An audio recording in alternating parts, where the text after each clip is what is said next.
Hola, ¿qué tal? Soy la doctora Antonella Rombola. Para los que están por aquí por primera vez, me presento. Soy médico paliativista, algólogo y maestra en nutrición clínica. Y para los que me siguen regularmente en este canal, les agradezco muchísimo el que nuevamente nos encontremos por aquí. Las 2 semanas anteriores les he estado platicando sobre la enfermedad de Parkinson. Hace 2 semanas platicamos un poco sobre qué es y cuáles son los síntomas principales. Y la semana pasada les hablé más sobre algunos cuidados y adecuaciones que podemos realizar en casa para que el paciente tenga un mejor cuidado y una mejor calidad de vida. El día de hoy quiero seguir con un poco de enfermedad de Parkinson, pero más específicamente hablando de algunos puntos relacionados con la alimentación y la nutrición en estos pacientes. Todos sabemos o hemos escuchado que algunos alimentos no se deben de consumir con algunos medicamentos o viceversa, y que algunos medicamentos deben de tomarse antes de los alimentos, con los alimentos o después de los alimentos. Pero esto en específico es muy importante en los pacientes con enfermedad de Parkinson, ya que el tipo de medicamento que se da principalmente para esta enfermedad se ha visto que interfiere mucho con la alimentación. De hecho, lo ideal es que los alimentos que se consuman deben de ser una o de preferencia 2 o hasta 3 horas después de que el paciente tomó el medicamento. La mayoría de las veces este medicamento se va a dar entonces en la mañana, a las 6, 7 de la mañana, y se esperará que el paciente no desayune sino hasta las 9 o 10. ¿Para qué? Para que éste se absorba mejor y tenga un mejor efecto en el paciente. Pero esto no es todo. Otra cosa importante también que se relaciona con los medicamentos para esta enfermedad es que no se absorben bien con el consumo de proteínas. Como bien sabemos, cuando hablamos de proteínas pueden ser de origen animal y de origen vegetal. Los estudios han demostrado que la alteración en la absorción se relaciona más con las proteínas de origen animal, aunque por ahí también hay estudios que hablan de las proteínas de origen vegetal. Hablando específicamente de proteínas de origen animal, pues me refiero a todas las carnes provenientes de la res, el cerdo, el pollo, el pescado y sus derivados, huevos, lácteos, etcétera. Aquí lo que se ha visto es que el paciente debe de dejar varias horas de distancia entre el consumo del medicamento y el consumo de la proteína, siendo así que el paciente no debería, al menos por esta situación de absorción del medicamento, no debería de consumir proteínas en el desayuno, sino hasta la comida o de preferencia hasta la cena. Y esto, bueno, pues nos lleva a otra situación importante, y es que entonces los pacientes van a empezar a tener deficiencia en su ingesta de proteínas. ¿Por qué? Porque pues si únicamente la van a consumir durante la noche, pues la cantidad de proteínas que pueden consumir pues es menor. Y esto puede llevar pues a desnutrición o a alteraciones por falta de proteína. Extra a que los pacientes por la misma enfermedad y por los temblores y movimientos anormales que ya les he comentado en otros videos que se presentan en esta enfermedad, pues el paciente va a necesitar una ingesta calórica mayor. Esto va a ocasionar desnutrición, tanto calórica como proteica. Por eso es muy importante que los pacientes con enfermedad de Parkinson tengan una buena alimentación y que ésta sea variada, adecuada y específica para él y para su enfermedad. Por eso lo mejor es que sea proporcionada por un profesional de la salud, alguien que pueda elaborar un menú, una dieta específica para el paciente, lo que le ayudará a mejorar su alimentación, pero también a una mejor absorción y utilización del medicamento. Entonces, el paciente o su familiar o cuidador, pues deberán de tener el apoyo de un profesional que sepa de alimentación o de nutrición. Pero esto no es todo lo que va a haber en esta enfermedad.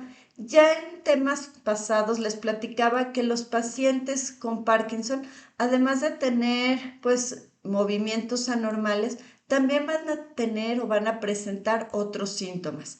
Dentro de estos está la disfagia. Disfagia es la dificultad que va a tener el paciente para pasar o para tragar los alimentos. Esto se va a deber principalmente a que va a haber una mala relación entre la movilización de la lengua, la coordinación entre la masticación, la boca y la garganta y el paso de los alimentos. Este síntoma, la disfagia, no va a aparecer al principio de la enfermedad, pero sí va a ir apareciendo conforme la enfermedad va avanzando. Ya hace 2 semanas les decía que esta es una enfermedad crónica evolutiva, es decir, que va a tener una larga evolución y que conforme pasa el tiempo van a irse agregando nuevos síntomas y estos síntomas van a ir siendo cada vez pues más intensos. Dentro de los puntos que podemos ayudar para que el paciente tenga menor disfagia o le sea un poquito más fácil el paso del alimento, están el que consuma abundante líquido. Se habla de un consumo entre 2 y 2,5 litros de líquido al día, que puede ser agua, jugos, leche, y que le van a ayudar a darle consistencia al alimento y a poderlo pasar de manera un poco más sencilla.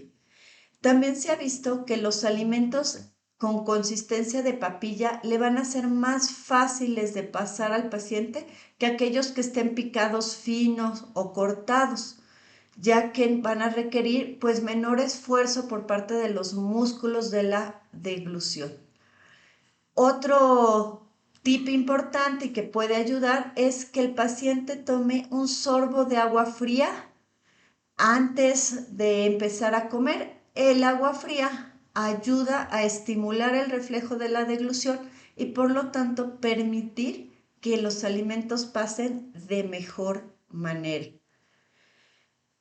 Es importante recordar que los pacientes, conforme va avanzando la enfermedad de Parkinson, van a ir teniendo dificultades para tomar pues los diferentes objetos, como serían los vasos, los platos, los cubiertos, etcétera.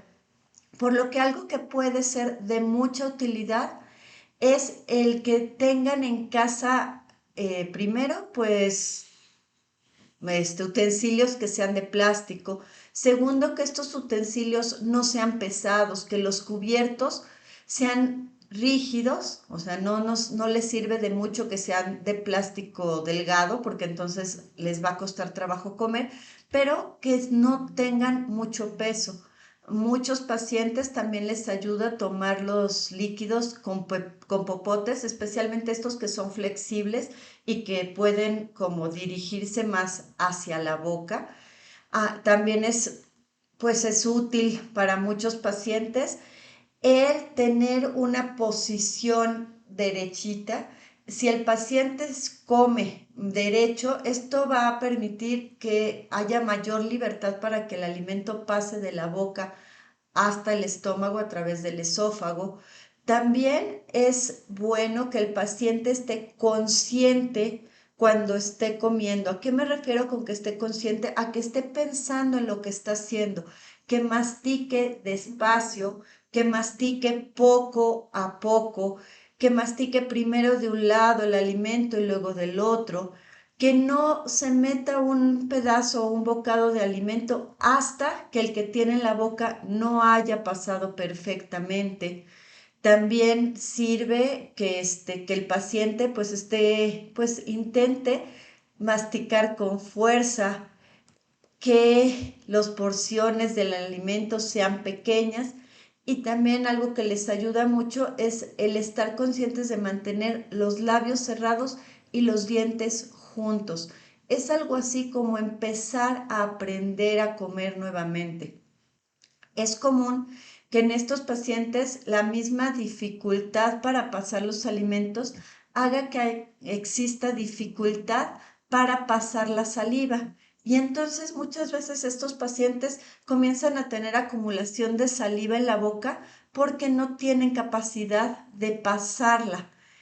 Es bueno que el paciente se haga consciente de esto en las etapas, pues en las primeras etapas, para que lo haga de manera pensada, y en etapas más avanzadas de la enfermedad es posible que vaya a necesitar de terapia ocupacional y terapia física para que tenga una mejor movilización de estos músculos.